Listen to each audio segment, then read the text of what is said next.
Have you ever caught yourself staring at the night sky, wondering if we humans are truly the main act on this cosmic stage? What if there's something out there, some grand, unseen director, pulling the strings in ways we barely notice?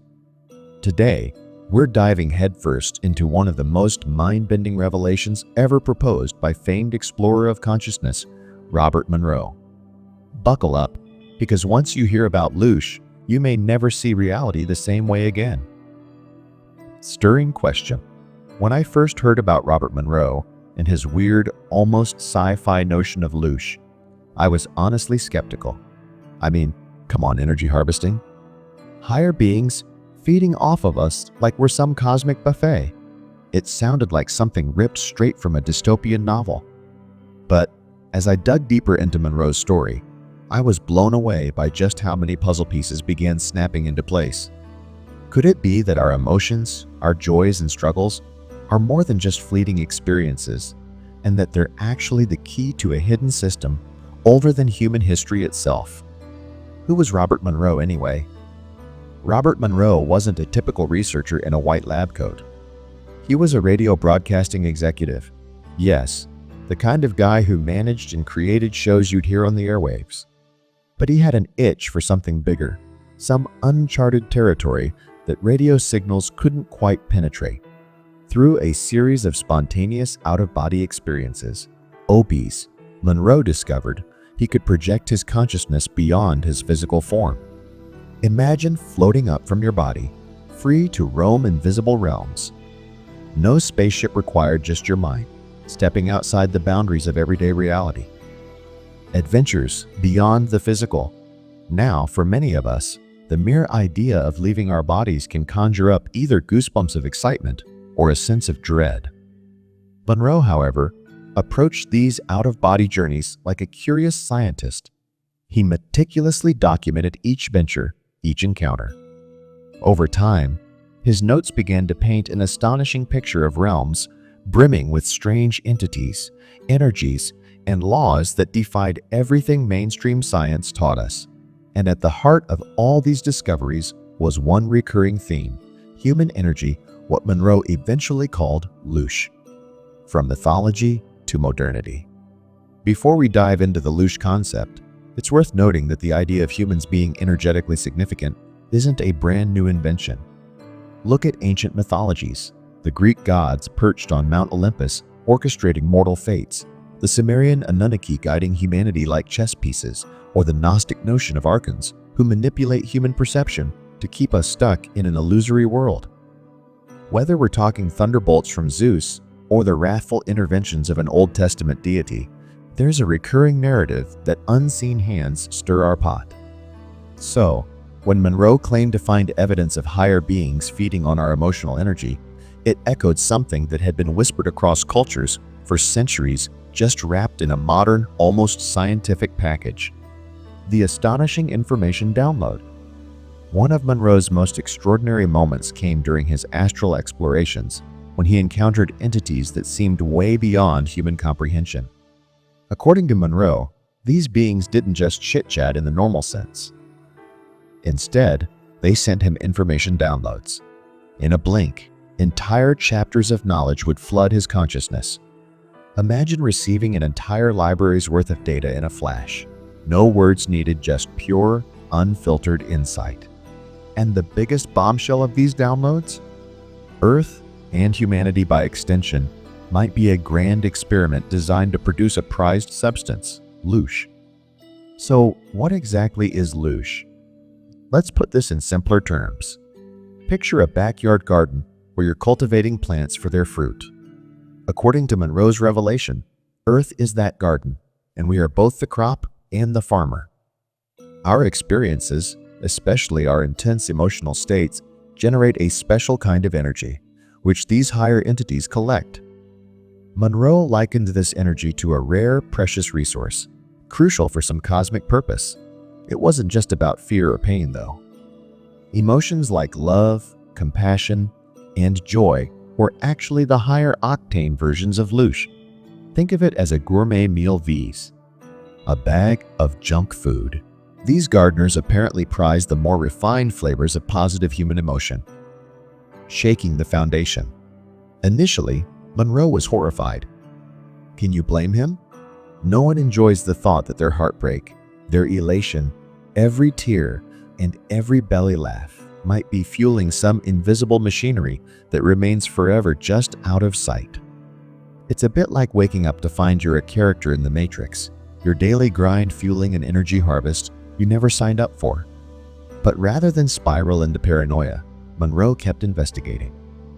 He wanted to get to the root of who or what was collecting this loosh, and most importantly, why. The twist love V's, fear.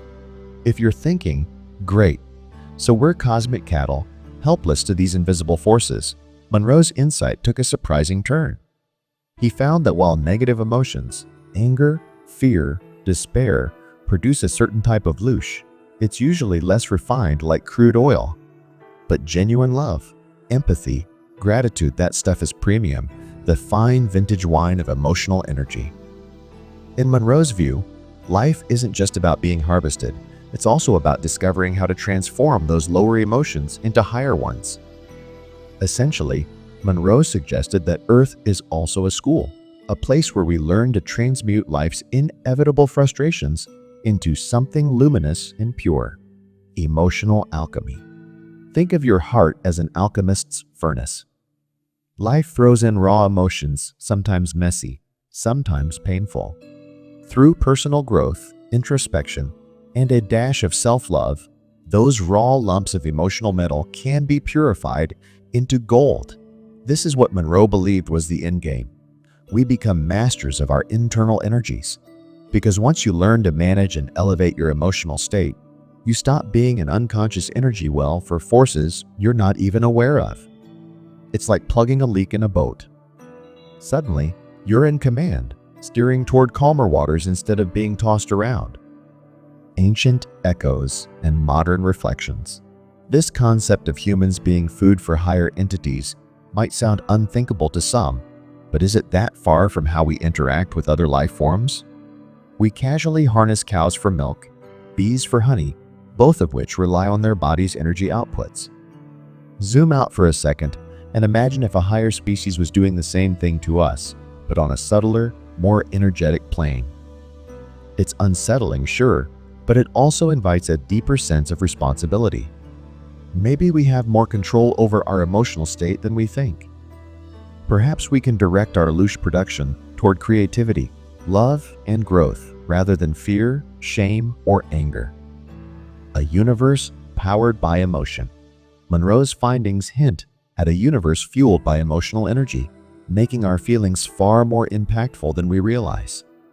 If everything in existence vibrates and modern physics backs up the notion that we're all waves of energy, maybe every tear, giggle, or heartbreak sends out a ripple that shapes the cosmic ocean.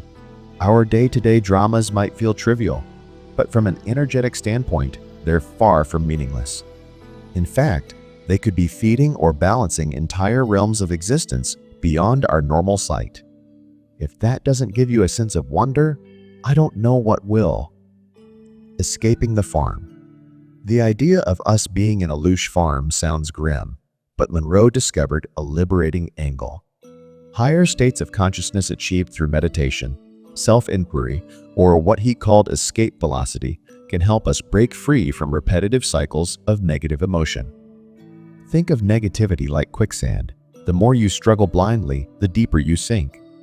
But once you learn the trick of channeling love instead of resentment, or compassion instead of anger, you start to float upward.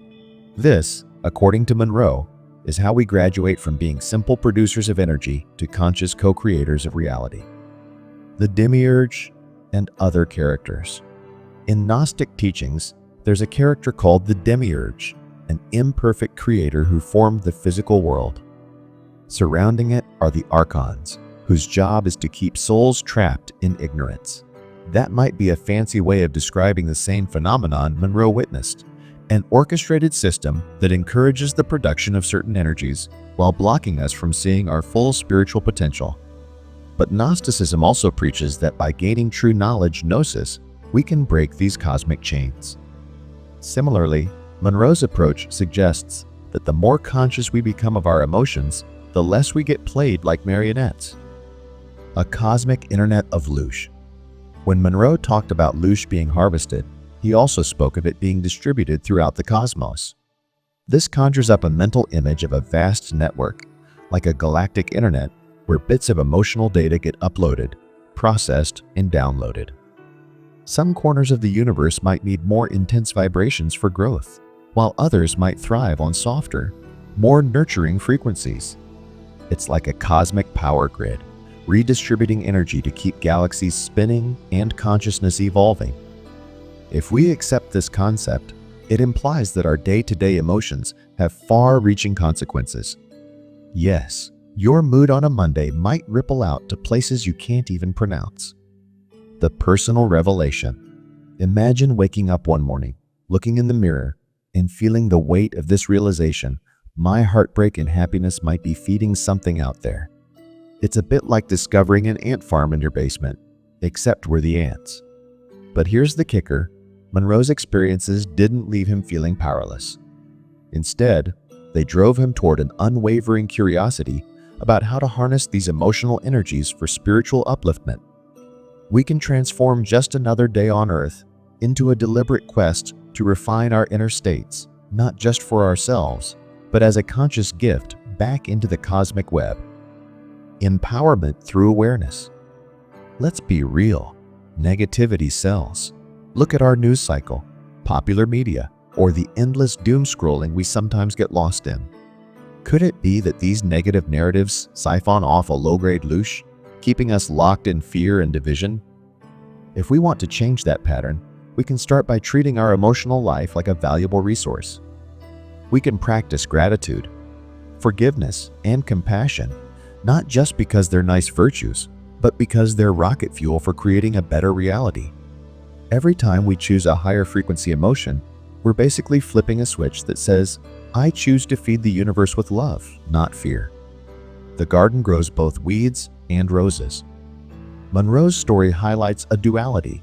The earth garden can yield both negative, dense energy and a refined, elevated form. The choice between these energies isn't just a cosmic experiment, it's also a deeply personal one.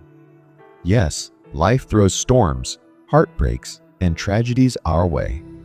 But even in darkness, we can choose how we respond. Like a gardener carefully pruning dead leaves and nurturing blooms, we can decide where our emotional energy goes.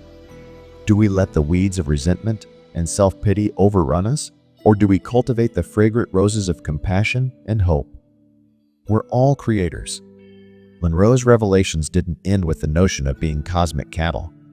He also discovered that each human carries a divine spark, a fragment of the ultimate creative source. In other words, we're not just pawns in someone else's game. We might be in a grand cosmic school, but we're also junior creators in training. Every thought, emotion, and action shapes reality, even if only in subtle ways. Over time, as we refine our emotional output, we climb the ladder of creation. If you picture the entire cosmos as one massive blueprint, we hold the pen that redraws our corner of it. That's both a humbling and a thrilling perspective. Breaking the fourth wall. It's easy to get lost in the theoretical side of all this. But sometimes, we need a reality check. Next time you're upset, try to pause and notice what's happening inside you. Is your heart racing? Are your thoughts spiraling? That adrenaline rush could be creating the loosh that less benevolent entities might feast on. Conversely, when you catch yourself feeling gratitude or love, can you sense a different kind of buzz, something lighter, more radiant? That's your high-octane loosh, fueling not just your own spiritual evolution, but, according to Monroe, the entire cosmos. You become a radiant spark in a tapestry of universal energy exchange. Stepping beyond the illusion. Many spiritual traditions talk about stepping beyond the veil of illusions, samsara, maya, the matrix, or whichever term you prefer. Monroe's accounts slot in nicely with these ancient teachings, suggesting that the illusions aren't just mental blocks, but also emotional locks. Once you understand how emotion itself is currency in these hidden realms, you start to see your role differently. You're not a slave. You're not a victim. You're a student, a creator, a living reactor who can transmute negativity into positivity, both for your own journey and the cosmic stage at large. Harnessing Loosh for good. So how do we actually harness Loosh in a way that's beneficial? Think of daily meditation or prayer as your personal tuning fork. When you vibrate at higher frequencies, compassion, love, genuine curiosity, you produce the purest form of Loosh. This resonates out into the world, inspiring others, lightening heavy atmospheres, even mitigating conflict in subtle yet potent ways. You might not see beams of light shooting from your head, but in Monroe's framework, that's basically what's happening on an energetic plane. The bigger picture. Sometimes we get stuck in day-to-day problems. A flat tire, a stressful job, a fight with a friend. It's easy to forget the cosmic dimension of who we are. Yet Monroe invites us to zoom out. See yourself as part of a chain reaction of energies fueling the evolution of consciousness across the multiverse. It's almost like every single one of us is an artist in a grand gallery, painting with emotional colors. Our final masterpiece might not be a physical creation. It could be the intangible tapestry of love, wisdom, and unity that we leave behind. Confronting fear and doubt. Of course, doubt creeps in. Is any of this real? Could Robert Monroe have been mistaken? Healthy skepticism is important. Yet, whether you believe in literal energy harvesters or not, the empowering part of Monroe's message is about awareness and choice. Are we living mindlessly, letting fear govern our emotional climate? Or are we actively aiming to cultivate inner peace, generosity, and empathy? Even if you strip away the cosmic drama, that question alone can revolutionize how you experience life. Writing the next chapter. Monroe's journey didn't end with depression or terror over being a cosmic farmhand. Instead, he emerged more inspired than ever, resolved to explore the infinite planes of consciousness. He founded the Monroe Institute, which continues researching expanded states of awareness. So, in a sense, he turned this shocking discovery into a driving force for positive change. We can do the same in our lives. Once you sense that your emotions matter on a truly cosmic scale, it's like lighting a motivational fire under your everyday decisions, transforming routine moments into opportunities for growth and higher contribution. Your role in the cosmic symphony. So, are we just Loosh energy? Maybe that's like saying your phone is just a device for swiping social media. There's far more to it, right? In the grand scheme, yes, our energy might feed larger systems, but we also shape and refine it. We're not helpless. We're active participants, learning how to turn emotional lead into spiritual gold. And in the process, we might just discover that what we thought was a cosmic farm is actually a cosmic symphony, each of us playing notes that resonate far beyond our personal lives. The question is, which tune are you going to play? Robert Monroe's Loosh revelation invites us to imagine ourselves not as victims, but as powerful beings with the capacity to shift, transmute, and elevate the very energy of existence. If that's true, then every crisis we face is more than just hardship.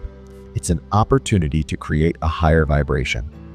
And that shift, in turn, ripples out, literally fueling new possibilities across the universe. So, the next time someone asks, "What difference can I make?" remember, you're not just living your life. You're weaving a thread in the cosmic tapestry, one emotional strand at a time. Thank you so much for joining me on this eye-opening journey into Robert Monroe's remarkable insights. If you feel inspired or intrigued, don't stop here. Keep questioning, keep exploring, and keep radiating that high vibration Loosh. You never know just how far your light might travel. And until next time, remember, your emotions hold far more power than you've ever dared to imagine. Let's use them wisely.